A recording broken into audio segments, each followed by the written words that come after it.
And hello to all my fellow wrestling fans and non-fans alike.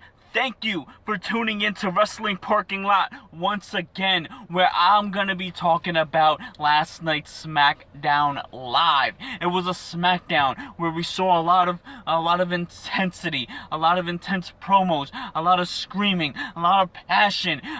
Dolph Ziggler yelling at Dean Ambrose, John Cena yelling at AJ Styles, Daniel Bryan calling Apollo Crews Apollo Creed. Yeah. Sylvester Stallone was not a special guest on SmackDown Live. This was not Rocky, but the names are pretty similar in Daniel Bryan's defense.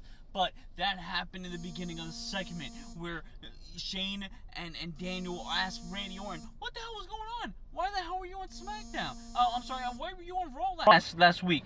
And, Randy Orton just, nonchalant, hey, I went over there. I just, RKO Brock Lesnar at the end of the closing segment of Raw. What's the big deal? And they said, well, let's throw in some bodyguards in case Brock Lesnar comes. Yes, let's throw in some potential, up-and-coming wrestlers to prevent Brock Lesnar, the Beast, from coming in and you two fighting. And everybody was like, huh, okay. So, with that being said, that's when Daniel Bryan mistook the name of Apollo Crews, but in the end, I guess he made it up to him because he put him in a match, but it was a match with himself, it was himself, Kalisto, and Baron Corbin. So, triple threat to determine who is going to face The Miz for the Intercontinental Championship. And who came out? It was Apollo Crews.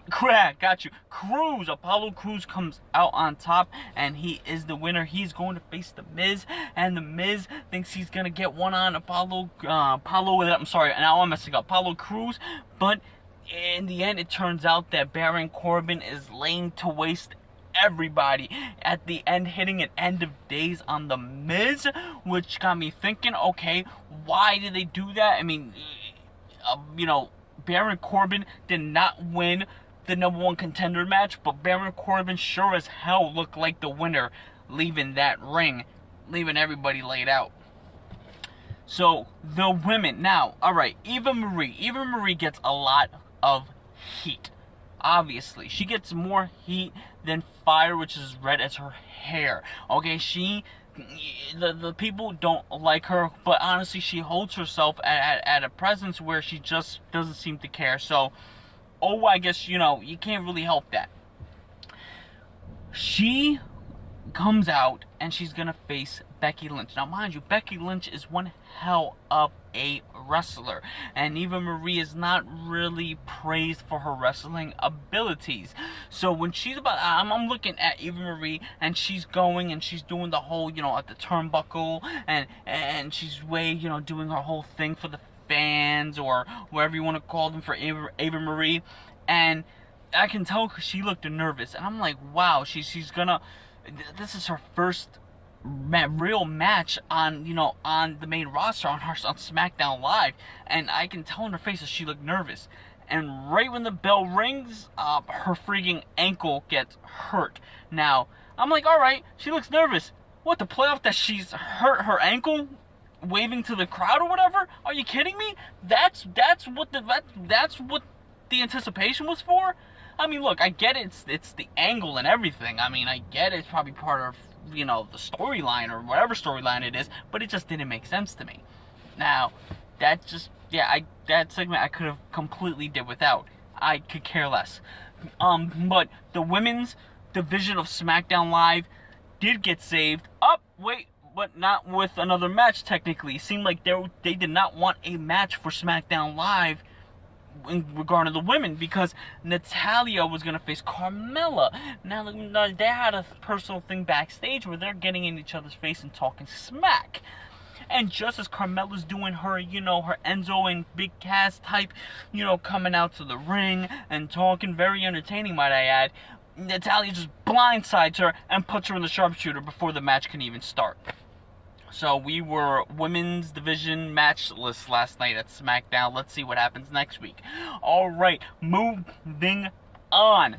John Cena and AJ Styles. Now, John Cena and AJ Styles, these two had quite the rivalry the past couple months, and honestly, I enjoy it. I've always said that I've seen AJ as the John Cena of other promotions. Not wrestling-wise, obviously, because AJ, I believe, is a way diverse and smoother wrestler, if I can say that, than John Cena. But I'm talking about at the level they're at in the promotions. John Cena being the head of the WWE, being the head superstar of the WWE, and AJ Styles, whether he was in TNA or New Japan, it always seemed like he was the head of that promotion, like he took over that promotion. So that's how I always saw them as equal within whatever organization they were at. So they come out, and AJ's playing the heel very well, playing the antagonist. He's aiming at the kids. He's aiming at the parents. And he's aiming at what John Cena holds dearest to his heart, and that strikes a nerve in John Cena. And John Cena cuts a classic, screaming, passionate, very passionate promo, and basically saying, I love this, this is what I did, and getting in the face of AJ, and AJ's just smiling, and I think AJ handled that perfectly, because when John Cena cuts a passionate promo, it almost leaves you speechless, because the guy puts everything into what he's saying. It almost leaves you, I don't know what to say, and AJ kind of broke that, and he just smiled, and he said, yes, that's the John Cena I was expecting. That's basically saying, yes, that's the John Cena I knew I was gonna get. So with all that intensity and all that anger and all that passion, you're going to accept the match, aren't you? And that's exactly what John Cena did. So AJ Styles, John Cena, SummerSlam. I should believe this is going to be it between those two. And what a better way to end the rivalry than at SummerSlam between these two very accomplished competitors. So, let's see, what else did we have going on? American Alpha versus the Vaudevillains doing their thing, man. American Alpha just showing just how that mat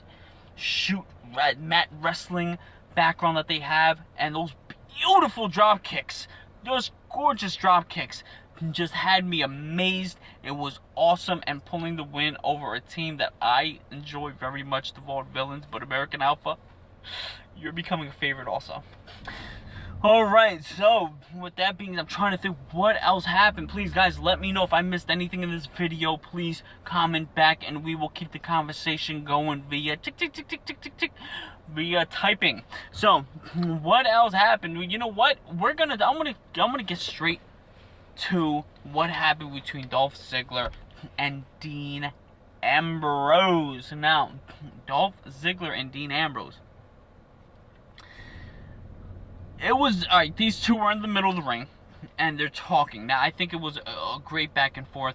The heat Ziggler gets nowadays it's something. I mean, you have your opinion. I mean, I'm not gonna lie, there was times where I was like, oh, come on, Ziggler, come on, alright, this is getting hard for me to root for you, because it's just, I'm not seeing what I used to see in him.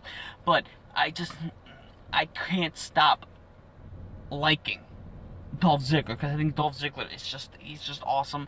And Dolph Ziggler cut a promo against, and Dean Ambrose is saying how how he started, and it was rough, and starting from the bottom. And Ziggler says, hey dude, I was a male cheerleader, Spirit Squad, alright? Let's not forget, it's the Spirit Squad versus DX moments, alright? Although Spirit Squad former tag team champions, but nonetheless, he did start at a character that nobody really could take him serious, and he built from that, and he became a 2-time World Heavyweight Champion. And, so I gave Dolph Ziggler that credit. I said, you know what, he has a point. But then Dean Ambrose having a point saying, hey, dude, you don't whine, you don't complain. You don't always say how everyone's holding you down. You just go in there and you kick ass and you show them, which is what Dean Ambrose does.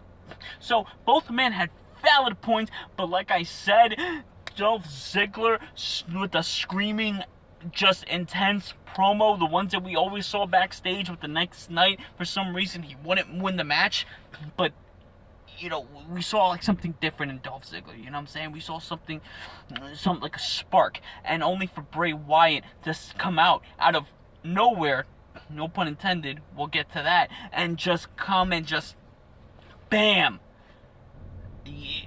hit Dolph Ziggler with Sister Abigail and say, you know what?